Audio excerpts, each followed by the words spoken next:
Bonjour à tous, soyez les bienvenus dans Zoo Academy. Cette semaine encore, nos ambassadeurs, habitués maintenant au travail de soigneurs animaliers, vont découvrir et apprendre tout en s'amusant une nouvelle espèce, un nouvel animal. Et celui-ci est le phoque. D'ailleurs, connaissez-vous la différence entre un phoque et une otarie? Non? Eh bien, je vous le dis, je vous le promets, nous allons mener l'enquête tout de suite. Mais ce n'est pas tout, puisqu'au sommaire de cette émission, nos académiciens vont préparer la ration des phoques, observer les soigneurs et faire un goûter, non pas pour vous, non pas pour nous, non pas même pour eux, mais un goûter pour les loutres. On en parle dans un instant avec Agathe, le temps de se remémorer la dernière aventure de nos premières années. Précédemment dans Zoo Academy. Nos académiciens en première année ont vécu une nouvelle aventure et découvert un nouveau métier, celui de vétérinaire. À cette occasion, Lino, Marilou, Lou, Sarah, Gabin et Jules ont commencé leur expédition avec la visite de la clinique du PAL et ses différentes salles ainsi que ses différents outils. Ils ont même rencontré Rosemary Moignot, la vétérinaire du parc. Enfin, ils se sont exercés à la dissection d'une pelote de réjection afin de découvrir les restes non digérés des rapaces. Et ce ne fut pas sans surprise. Bonjour Agathe. Bonjour Guillaume. Merci de nous accueillir une fois de plus dans ce magnifique zoo Le Pal. On va parler aujourd'hui d'animaux, et ça j'adore. Quand on parle d'animaux, c'est un petit peu mon péché mignon. On va parler d'animaux marins de surcroît. Est-ce que tu peux développer qu'est-ce qui nous attend aujourd'hui dans cette émission? Eh bien aujourd'hui, on va aller voir surtout deux espèces du secteur marin. On va aller voir les loutres cendrées d'Asie qu'on présente. Et après, on ira voir les phoques veaux-marins. Les phoques veaux-marins. Il y a une différence d'ailleurs entre les phoques et les otaries. On a l'impression que ce sont les mêmes comme ça, mais il y a quand même quelques petites différences.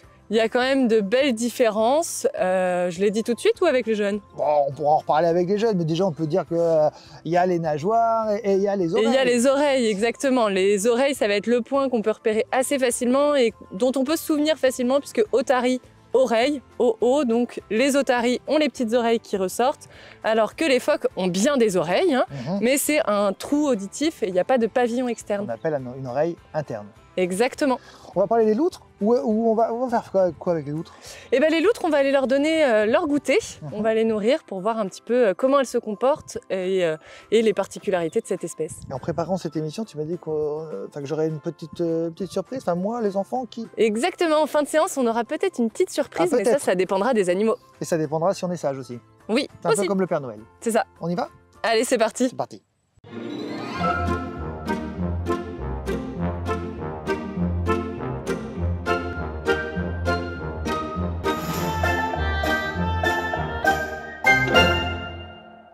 Aller à la découverte du secteur des animaux marins du parc. Donc nous on l'appelle l'Otariland. Est-ce que vous vous rappelez toutes les espèces qu'on a sur ce secteur? On en a 5. Est-ce que vous arrivez à me les redire? Les otaries. Les otaries, donc les otaries de Patagonie qu'on a devant nous. Les phoques, on va aller voir un peu plus tard. Les manchots. Les manchots. Les pingouins. Est-ce qu'on a des pingouins au PAL? Non. Non, on n'a pas de pingouins, on a que des manchots. Alligators. Il y a les alligators sur ce secteur. Les... Et la dernière espèce, les loutres. Parfait. On n'ira pas voir les 5 espèces aujourd'hui parce qu'on va pas avoir le temps, mais on va déjà essayer d'en découvrir un maximum. Et comme ça, d'en apprendre un peu plus sur les animaux. Ça vous va ou pas? Oui. Ouais. Donc là devant nous, on a quelle espèce? Les otaries. Les otaries, ouais. On reviendra les voir un petit peu plus tard dans la séance. Vous avez vu là, c'est Samba et Rio qui vous regardent? Ah, C'est les petits bébés. Oh, ils sont trop choux. Ils ont même pas 1 an. Ah ouais. Ils sont nés l'été dernier. On va commencer par aller voir une espèce plus petite du secteur. On va aller lui donner son goûter. Les loutres. Allez, on va chercher leur goûter. On va lui donner du poisson. Alors, à votre avis, elle mange quoi? Du poisson. Du poisson.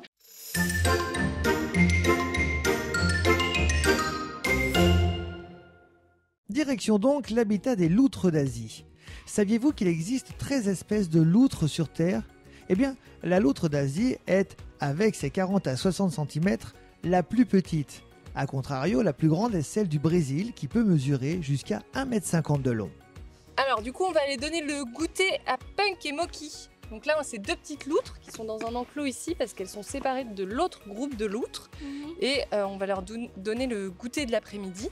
Donc au goûter, elles ont des petits poissons. Ok? On va aller voir, je vous les présente.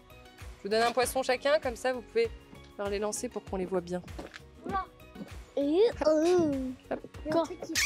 là. Alors, est-ce qu'elles sont là? Oui. Donc on commence par aller donner un petit goûter aux loutres.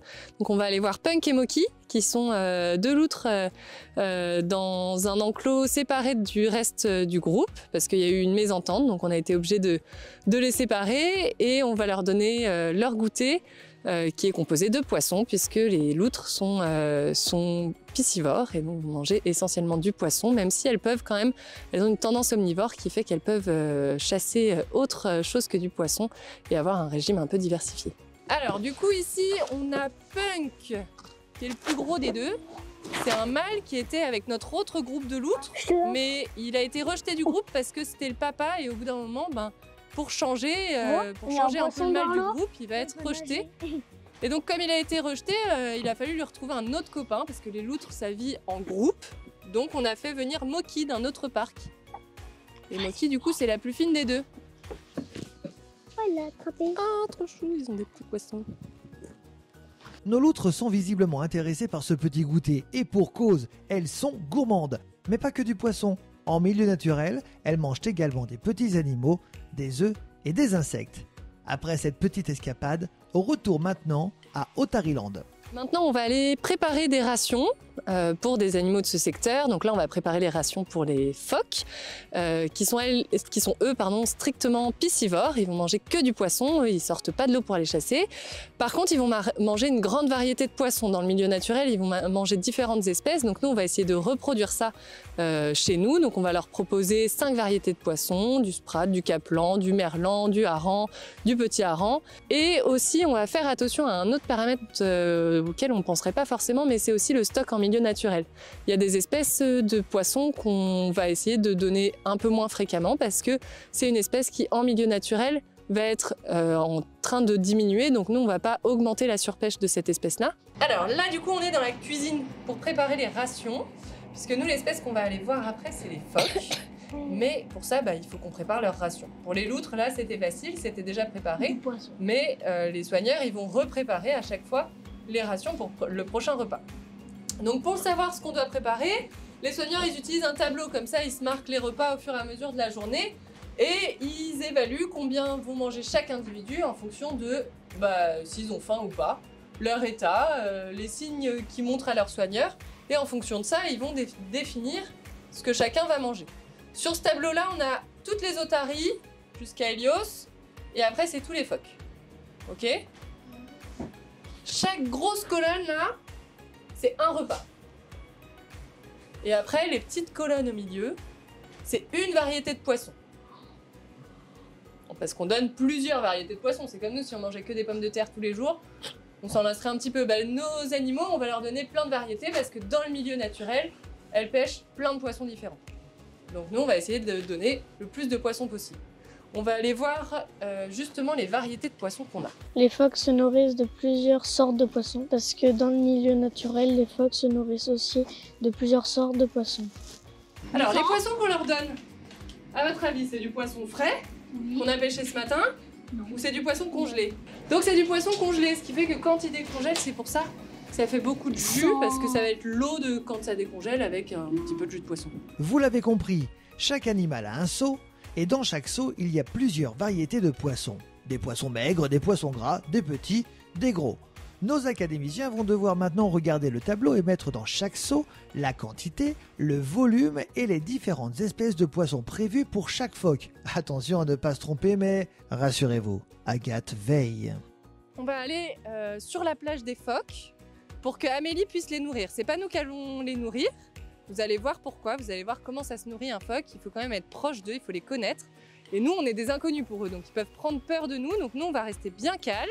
Comme quand on est proche des animaux, quand on est dans les zones coulisses, on ne crie pas, on ne fait pas de gestes brusques.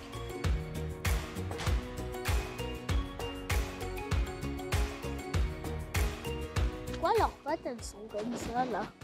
Elles sont juste en fait dans la continuité de soit de leur corps, soit vraiment en appui. Chez eux, la nageoire avant, regardez, elle va vous la montrer, Amélie. Ah, c'est comme des pattes, c'est exactement. On a même des griffes là qui se voient bien chez les phoques, alors que ça va moins se voir Ça en veut? Ok. chez les otaries. Et les nageoires avant, elles sont vraiment plus petites chez les phoques, parce Ok. qu'eux, ils vont se propulser avec leurs nageoires arrière. Alors que les otaries, qu'on ira voir tout à l'heure, vous allez voir que quand ils nagent, ils se propulsent avec les nageoires avant Ok. qui sont plus grandes que leurs nageoires arrière. Et moi, ce qui m'a fait le plus rigoler, c'est que quand les phoques ils viennent sur la plage, et ben ils ont un plus gros ventre que leurs nageoires. Donc du coup, ils étaient tout rigolos. Et le déplacement du phoque a un nom. On dit qu'il ondule. Tu sais que tu peux trouver le phoque veau marin en France, sur les côtes de la Manche où 4 sites abritent une colonie. Dunkerque, la baie de Somme, la baie d'Évey et la baie du Mont-Saint-Michel. Non, on a une petite surprise, c'est qu'on va essayer d'aller voir les otaries.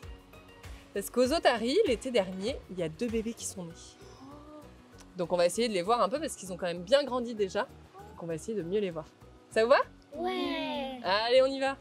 Pendant que nos ambassadeurs apprécient la beauté et l'agilité de l'incroyable groupe d'otaries de Patagonie présent au PAL, rappelons que cette espèce que l'on retrouve, comme leur nom l'indique, en Amérique du Sud, est la plus féline des lions de mer avec un dimorphisme sexuel important, c'est-à-dire la différence d'aspect qu'il y a entre le mâle et la femelle d'une même espèce.